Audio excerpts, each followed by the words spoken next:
สวัสดีเพื่อนๆสวัสดีทุกท่านมื้อนี้มาพบกันเนาะที่ส่องข้าพเจ้าเองเนาะชื่อส่องว่าวันณประเสริฐเนาะข้าพเจ้ามีจุดประสงค์ในการสร้างช่องนี้ขึ้นมาก็เพื่อประเทศชาตินี่นะเนาะพังบึงคือว่าใหญ่ตีเนาะ ที่จริงก็คือเพื่อปลูกต้นไม้เนาะปลูกต้นไม้หมายถึงการรักษานะเป็นหยังจึงว่าปลูกต้นไม้และรักษาโลดเนาะ เพราะว่าต้นไม้เป็นสิ่งที่สร้างสิ่งแวดล้อมที่น่าอยู่เนาะปราศจากมลพิษหยังต่างๆและอีกอย่างหนึ่งเนาะเป็นสิ่งสำคัญก็คือการสืบมูลเสืออันดีงามตั้งแต่ข้าวปู่ย่าตายายเนาะเพราะว่าประเทศลาวนี่อุดมสมบูรณ์ไปด้วยต้นไม้หน้าสนิทซี่นะในการปลูกป่าแบบข้าพเจ้านี่บ่จำเป็นต้องใช้ทรัพย์สินหรือว่าเงินครับยังหลายเนาะเป็นต้นแม่นเวลาเนาะเอาเวลาน้อยนึงเนาะเวลาว่างของเฮาเนาะแบ่งออกมาเนาะอาจจะถือคิดซะว่าเป็นการออกกำลังกายเนาะ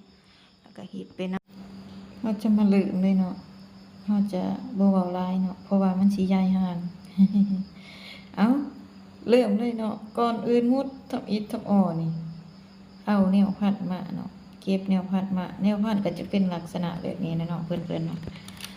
ลักษณะแบบเป็นใบแบบที่จริงน่ะปลูกยากได้แบบนี้แต่ว่า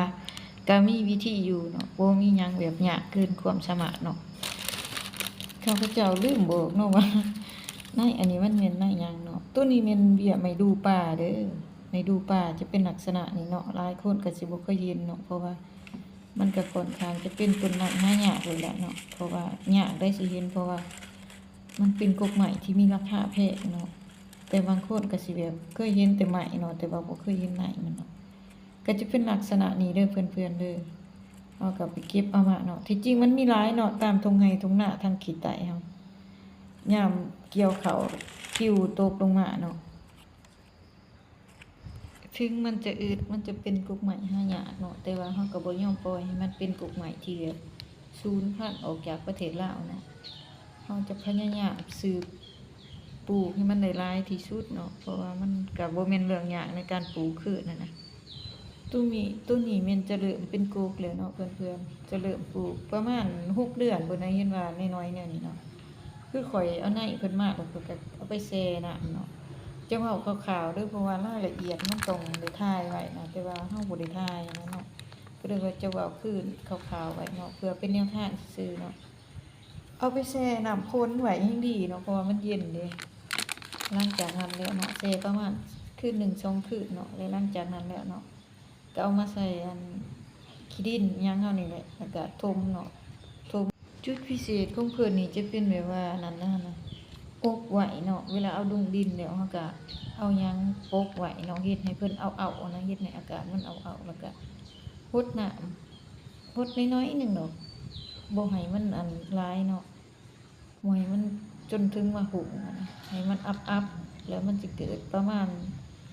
15 วันเพิ่นเกิดนี่คันเฮาเฮ็ดถือค่ะนะ15 วันก็เกิดแต่ว่าบ่เกิด100%ออกประมาณ80%เนาะ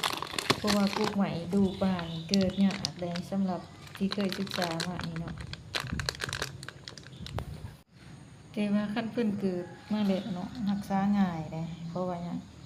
ต้นเพิ่นเกิดมาเนาะต้นถึงช่วงปีใหม่เนาะข้อยก็บ่ได้สนใจรดน้ำหยังดอกเพราะว่าถ้าไปดินบุญปีใหม่เนาะประมาณอาทิตย์นึงเกือบเข้าอาทิตย์ที่2เพื่อปีใหม่แล้วเนาะ ว่าเพราะว่ายังคือเก่าเนาะเพราะพ้นกระตกมาในช่วงนั้นนะก็ได้โชคดีไปเนาะถือว่าเพิ่นก็จะเกิดเต็มที่เนาะพวกใหม่ก็ได้เบิ่งเอาแม่เฮาจะสังเกตเบิ่งอันนั้นอีกเนาะเพื่อนๆสังเกตเบิ่งว่าถุงที่เอามาใส่นะแม่นอันนั้นนะถุงที่ปล่อยมาใส่มาเฮ็ดเป็นอันนี้สังเกตเบิ่งเนาะค่อยจะบ่ได้ซื้อเนาะเพราะว่าหยังถุงนี่มันจะเป็นถุงเรือจากการใส่ก็เฮือนหยังซื่อๆจะเป็นถุงเป็นนัวหยังบ่ก็เอามาใส่ได้เนาะมื้อละถุง2 ถุงนี่ได้หลายได้ตัวนี้เป็นถุงแป้งใส่เหล้าอยู่แถวบ้านเนี่ยมีหลายเนาะแล้วก็เรื่องอันนี้นะ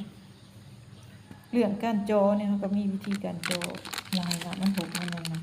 ถือว่าถุงทุกชนิดใส่ได้เด้อเพื่อนๆ เลยค่ะถึงสำหรับท่านใดเนาะหรือว่าเพื่อนๆคนใดที่มีความสนใจเนาะเกี่ยวกับแนวพัดเนาะสามารถติดต่อมาหาเราได้เนาะเพราะว่ามันเป็นใหม่ที่หายากอะนะแต่ว่าแถวหน้าของข่อยมีหลายเนาะก็ว่าหยังสามารถติดต่อเข้ามาได้เนาะปัญหาก็คือ